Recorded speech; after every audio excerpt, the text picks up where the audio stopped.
नमस्कार। मैं हूं विकास शर्मा। आपका अपने चैनल में बहुत बहुत स्वागत है। अगर आप चैनल पर नए आए हैं तो चैनल सब्सक्राइब अवश्य करना।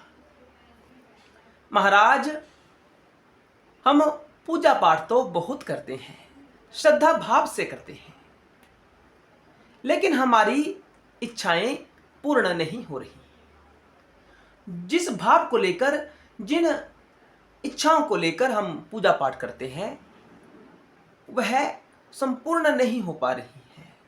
हमारा मन करता है कि हम नास्तिक हो जाएं, किसी परम तत्व को माने ही ना, कोई ईश्वर नहीं होता है, इस भाव में आ जाए, या किसी अन्य देवी देवता की पूजा करना आरंभ कर दें।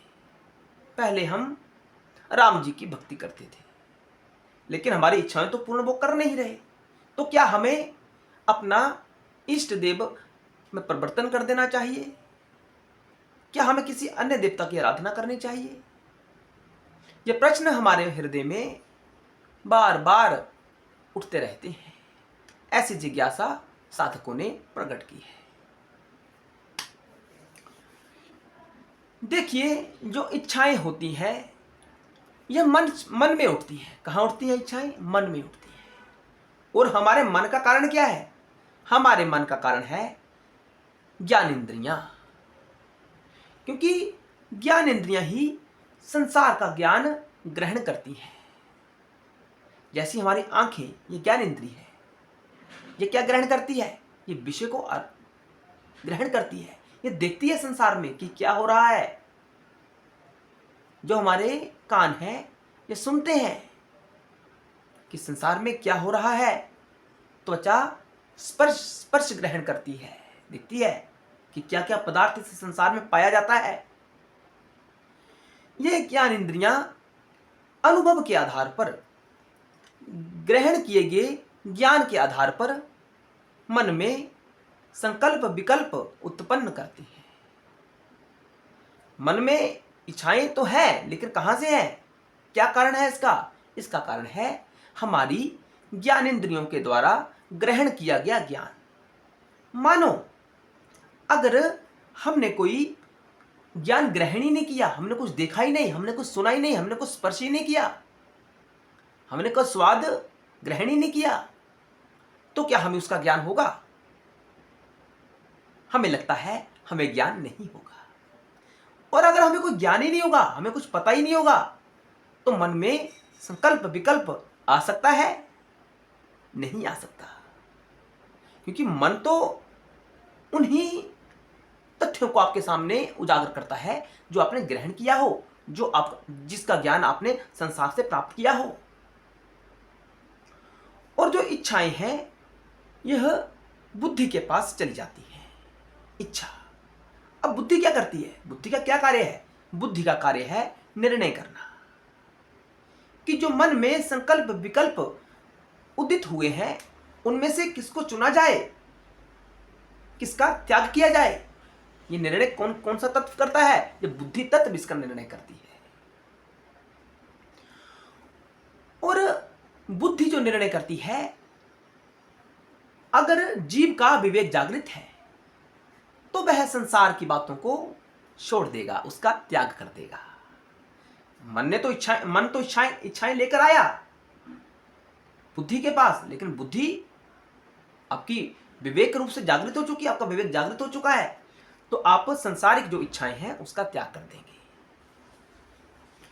और आप इस बात को जान लो हमेशा हमेशा के लिए कि आपको अपने इष्ट देव को त्यागने की जरूरत नहीं है।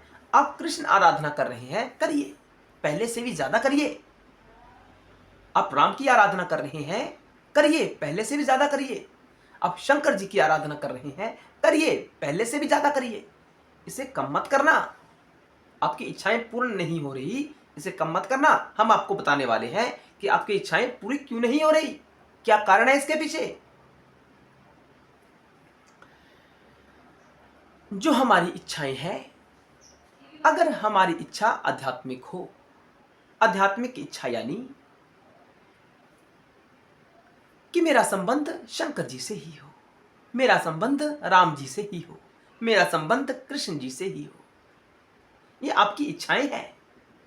मैं हमेशा हमेशा के लिए शिव भाव में रहूं, शिव के सानिध्य में रहूं।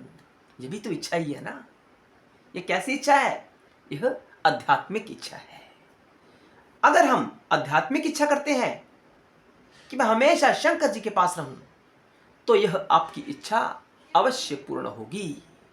अगर आप सच्चे मन से शंकर जी के आराधना में तत्पर हैं, राम जी की आराधना में तत्पर हैं, आपकी आध्यात्मिक इच्छाएं तो पूर्ण हो जाएंगी। क्योंकि अगर आप आध्यात्मिक इच्छा करते हैं तो आपका कल्याण होगा, आप मुक्त हो सकते हैं। कैसे? अगर आप आध्यात्मिक इच्छा करते हैं। इसके बिल्कुल विपरीत अगर हम देखें तो हमारी इच्छाएं संसारिक होती हैं कि हे प्रभु, मुझे गाड़ी मिल जाए, मेरा बंगला बन जाए, मुझे पुत्र पौत्र इत्यादि की प्राप्ति हो जाए। ऐसी ऐसी इच्छाएं हम साधारणतया करते रहते हैं। ये संसारिक इच्छा है। जब तक हमारी इच्छाएं पूर्ण नहीं हो जाती तब तक हम बार बार जीवन और मृत्यु के चक्र में फंसे ही रहते हैं। हमें मुक्ति प्राप्त नहीं होती क्योंकि हमने दिशा ही अलग पकड़ ली है, हमने दिशा ही गलत पकड़ ली है। दिशा में संसार की तरफ लेकर जाएगी, और जो दिशा हमें संसार की तरफ लेकर जाएगी वो हमें शंकर जी की तरफ कभी नहीं लेकर जा सकती, कभी भी नहीं लेकर जा सकती, क्योंकि दिशा ही विपरीत हो गई। दिशाहीन हो गए हम, हमारी दुर्गति हो जाएगी। तो इसलिए परमात्मा हमारी संसारिक इच्छाओं को पूर्ण नहीं करते हैं। वो हमें खाने के लिए भोजन देंगे, हमें भूखा नहीं रहने देंगे। ठहरने के लिए सत्कार प्रबंध भी करवाएंगे। वो आपको ऐसे खुले में सोने नहीं देंगे। वो आपको पहनने के लिए कपड़ा भी दिलवाएंगे, आपको नग्न नहीं रहने देंगे। ये हम दावे के साथ कह सकते हैं। लेकिन जो आपकी अत्यधिक संसारिक कामनाएं हैं वह पूर्ण नहीं होंगी। भक्त की कभी ये कामनाएं पूर्ण ही नहीं होती। परमात्मा संकेत करते हैं कि पुनः वापिस आ जाएं घर की तरफ, घर यानी आत्मा की तरफ। अपने भाव को बाहर की तरफ मत जाने दें, अंदर की तरफ लेकर आओ, आत्मा की तरफ लेकर आओ। क्योंकि शंकर हमारी आत्मा है, हमने शंकर की तरफ चलना है, हमने शिव की तरफ चलना है, और आत्मा ही परमात्मा है। वह हमें मुक्ति दिला सकते हैं, वह हमारे ऊपर अनुग्रह कर सकते हैं। अगर हमारा मुख संसार की तरफ हो गया तो कैसे पीछे मुड़ेंगे? पीछे आ ही नहीं सकते। बार बार अनंत जन्मों तक जन्म और मृत्यु को प्राप्त करते रहेंगे, भटकते रहेंगे, 84 लाख योनियों में घूमते रहेंगे। क्योंकि इच्छाएं हैं, इच्छा की है हमने, वो इच्छा संसारी की है। आपकी इच्छा अवश्य पूरी होगी, प्रकृति स्वयं पूरी कर देगी, लेकिन समय के साथ पूरी करेगी। हमें मुक्ति नहीं मिलेगी। इसलिए जो परमात्मा है वह हमारी इच्छा पूर्ण नहीं करते हैं, क्योंकि वो चाहते हैं कि व्यक्ति आत्मा की तरफ आए, सत्य की तरफ आए। संसार तो मिथ्या है, संसार तो अज्ञान का कारण है, संसार सच्चा नहीं है। आप कहीं संसार को सच्चा समझ लो, संसार मिथ्या है। ये आपके साथ खेल खेला गया है। परमात्मा शिव की माया ने आपके साथ खेल खेला है, जीव को फंसाया है।